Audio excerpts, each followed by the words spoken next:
Biasa mana-mana gereja, syukurlah ada 15 orang datang untuk berdoa. Syukurlah kalau di kalangan kita mungkin hari ini ada 110 orang dewasa. 15 orang itu cuma lebih sedikit 10%. Di mana 80% yang lain? Semalam saya baca Kisah Rasul bab 2 ayat 42 mengatakan mereka bertekun dalam pengajaran rasul-rasul, mereka bertekun dalam doa-doa. Dalam bahasa Yunani dia adalah jama. They are devoted unto prayers. Banyak jenis doa. Semalam juga, walaupun ini nasi sudah dimasak kemarin, tapi masih sedap lagi. Jadi saya mau kongsikan, saudara. Jam 4 petang, saudara. Saya cukup tercabar. Saya tidak tahu kawasan sini bagaimana. Tapi kawasan Kalansangan, Puri Warisan itu awan yang sangat gelap. Bahkan dalam mata kasar saya lihat tuh awan gelap mau datang sudah. There was going to be a downpour. Macam mau hujan kuat di Puri Warisan. Dan bangkitlah roh saya. Berdoa. Saya ingat janji firman Tuhan dalam kitab Wahyu. Para malaikat menahan angin, badai yang bakal ditiup melanda dunia ini. Dan saya berseru kepada Tuhan berulang kali, saudara. Doa-doa, saudara. Dalam nama Tuhan Yesus, jangan izinkan hujan. Paling-paling jam 12 tengah malam baru hujan lah. Jadi doa lebih kurang begitu. Sebab ada beberapa jemputan khas yang kemungkinan kalau hujan kuat, mungkin mereka tidak datang untuk menyembah Tuhan. Saudara yang saya kasih dalam Tuhan, rumah Bapakku, rumah Tuhan Yesus adalah rumah doa bagi segala bangsa. Di sini ditekankan segala bangsa. Maksudnya kita mesti menerima satu dengan yang lain. All nations. Tidak ada perbezaan di antara suku, kaum, dan bangsa. Oh saudara, kalau firman Tuhan dan gereja Tuhan, jangan kita bicara tentang kaum atau suku. Cukuplah politik di dunia. Kalau manusia belum diterangi oleh firman Tuhan, macam mau tidak mau pun ada sedikit juga perkauman. Oh, suku saya lebih hebat loh dari suku kamu. Tidak tahu kamu setuju dengan saya atau tidak. Kalau politik dunia lah. Kalau kita adalah anak-anak Tuhan diterangi oleh Injil, malah mungkin satu kali saya akan khususkan untuk berkhotbah tentang itu. Di mana Injil memperdamaikan segala bangsa. Tidak ada satu suku pun melebihi suku yang lain. Adakah Tuhan kita, anak-anak, dia berbeza-beza? Tuhan itu tidak pilih kasih. Segala bangsa, orang yang percaya kepada Tuhan adalah setara, sama rata. Langsung tidak ada kelebihan. Orang Yahudi pun, Perang Dunia Kedua, 6 juta orang Yahudi terkorban. Rejim Nazi di Germany. Tuhan tidak menyayangi. Ini pun sangat sensitif. Mungkin khotbah di Israel pun hati-hati saya mau cakap. Dengan maksud saudara, kalau ada sesuatu berlaku, Tuhan tidak pilih kasih. Bukan dunia tidak sedih, bahkan melalui peristiwa itu yang disebut Holocaust. Sisa-sisa bangsa Yahudi kembali ke tanah perjanjian. Dan sekarang ada negara yang berdaulat disebut Israel. Dan Yerusalem adalah ibu kota negara Israel. Saudara, rumah Tuhan, gereja Tuhan adalah milik segala bangsa. Jangan ada sedikit pun perkauman atau diskriminasi satu dengan yang lain. Haleluya. Saudara, kembali kepada pohon ara, saya mau baca. Saya mau baca dalam ayat 13, saudara. Apa kaitan pohon ara dengan pentahiran bait suci? Dan Yesus tidak mendapat apa-apa pada pohon itu. Ayat 13 ya, masih Markus 11. Tetapi waktu ia tiba di situ, ia tidak mendapat apa-apa selain daun-daun saja. Sebab memang bukan musim buah ara. Wah, Tapi Tuhan marah dengan tumbuhan ara. Saudara, bagi saya ini satu kiasan memberi pengertian yang lebih dalam selain secara harfiah. Pohon ara itu bukan hidup, kan? Dia pokok saja. Dia bukan pokok yang berdosa. Dia bukan buat pelanggaran, sedangkan bukan musim buah ara pun. Yesus melakukan itu untuk memberi satu ajaran. Bagi saya adalah daun-daun itu melambangkan macam aktiviti orang percaya. Nampak sibuk, nampak aktif, nampak macam sibuk, pakai lagi nama Kristen. Tetapi cuma daun-daun, tidak ada buah. Oh, saudara, hati-hati, saudara. Tanya diri sendiri. Dalam hidup saudara, pelayanan saudara, betulkah ada buah yang tampak, yang nyata, yang saudara boleh banggakan?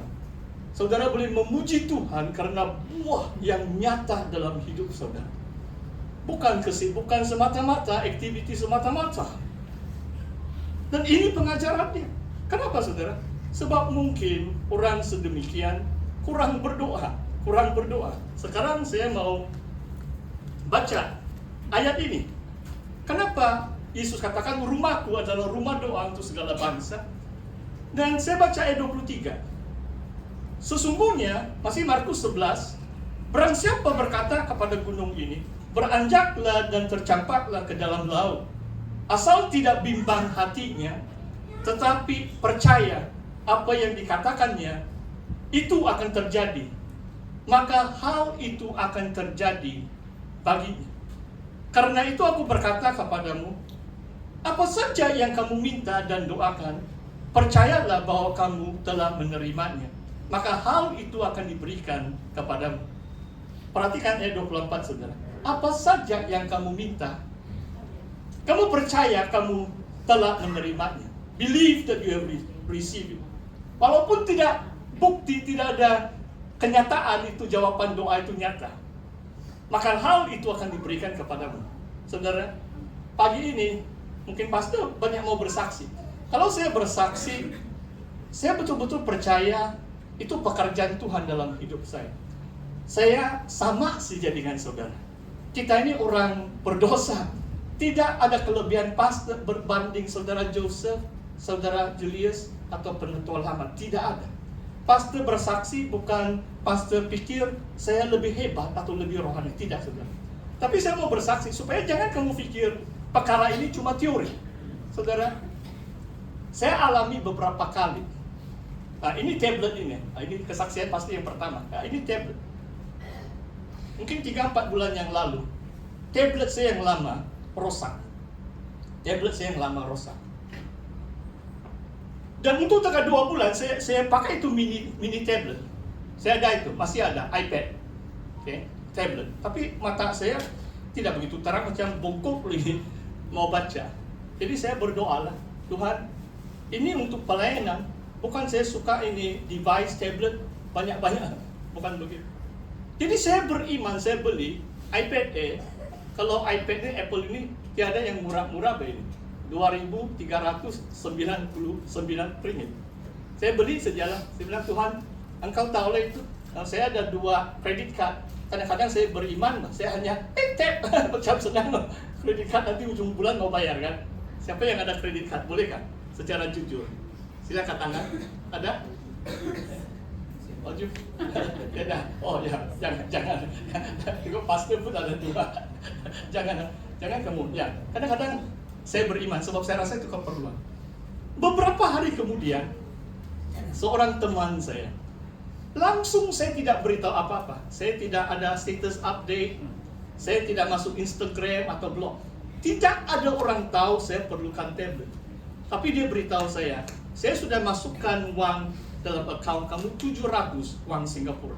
Dia diantara yang pernah beli buku-buku rohani saya. Mungkin 3-4 orang lah di Singapura yang ada account saya. Account saya pun saya jaga. Saya tidak seberangan bagi dengan orang. Hanya orang beli buku saja sebab mereka mau bayar kan. Jadi saya bagi lah. Bertahun-tahun sudah berlalu dia beli buku saya di Pace Points. Mungkin 4-5 tahun yang lalu. Dan bila saya terima uang itu, saya tahu Tuhan menjawab doa. Minggu yang lalu, saudara, kalau banyak kereta, banyak maintenance juga. Saya pergi ganti 2 biji tire Myvi saya. Alignment di 500 ringgit. Dari mana 500 ringgit lah? Kadang-kadang minggu kedua pun saya habis duit sudah. Pakai kredit card lagi lah, tap lagi. Iman lagi.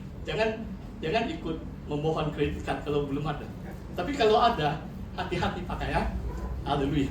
Saudara, hari berikutnya ada seorang Australia.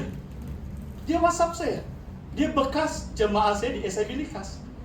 Pastor, I received good nurture during my time at Likas when you were pastor. Dia orang Kadazan Dusun. Dia memang orang Tulin, Kadazan Dusun. Dia seorang doktor di Australia. I want to give you a small Christmas gift. Malam itu juga saya terima 500 ringgit. Ngan kabel lah itu 2 roda mayu. Berikan tepukan kepada saudara. Apa yang kamu minta dan doakan, percayalah kamu telah menerimanya, maka hal itu akan diberikan kepadamu. Luar biasa janji firman Tuhan ini. Saya mendorong kita berdoa secara pribadi, tapi jangan lupa berdoa secara corporate, tidak kurang pentingnya. Jangan katakanlah saya doa di rumah saja. Jemaah awal mereka berkumpul untuk berdoa bersama. Ada kuasa di situ. Bila ramai orang datang bersatu hati, berseru kepada Tuhan, Tuhan melakukan mukjizat, pekerjaan-pekerjaan yang lebih besar, kata firman Tuhan. Saudara, sekarang mari kita lihat peristiwa yang kedua tentang pentahiran bait suci Yohanes bab yang kedua. Tajuknya ayat 13 di sini, Yohanes bab yang kedua, Injil Yohanes. Yesus menyucikan bait Allah. Dan saya baca ayat 14, dalam bait suci didapatinya pedagang-pedagang lembu, kambing, domba, dan merpati. Penukar-penukar wang duduk di situ. Ini lebih kurang sama lah peristiwa itu. Ia membuat cambuk dari tali, lalu mengusir mereka semua dari bait suci. Dengan semua kambing, domba, lembu mereka, wang, penukar-penukar wang dihampurkannya ke tanah, dan meja-meja mereka dibalikkannya. Wah, ini mau dekat. This is the closest to a violent act committed by our Lord Jesus Christ. Saudara paham maksud saya? Cabut bahkan. Tapi jangan kau salah tafsir. Yesus tidak pukul orang. Wah, susah saya mau percaya Yesus tahu kalau dia pukul orang kan. Dia hanya kasih terbalik segitu meja. Dia halau segitu haiwan. Dia mau cabut mungkin dia macam Indiana Jones lah. Pung, ping, pong, pong, pong. Lari itu. Tapi itu satu tindakan yang cukup drastic. Macam violent kalau dalam bahasa, macam ganas. Tetapi tidak, saudara. Tidak pernah disebut Yesus pukul dengan orang lain. Sebab ajaran dia adalah kalau kamu ditampar pipi kiri, bagi pipi yang kanan. Jesus is a non-violent Lord and King. Mengajar kita untuk sabar, menahan segala penganiayaan. Jangan membalas kejahatan dengan kejahatan. Kenapa, saudara? Lihat ayat 16. Ambil semuanya ini dari sini. Jangan kamu membuat rumah Bapakku. Wah, ini sama lagi itu dengan yang ayat Lukas 2:49. My Father's house menjadi tempat berjualan. Wah, luar biasa. Saya baca dulu. Maka teringatlah murid-muridnya bahwa ada tertulis, cinta untuk rumahmu menghanguskan aku. The zeal for thy house has consumed me. Saudara,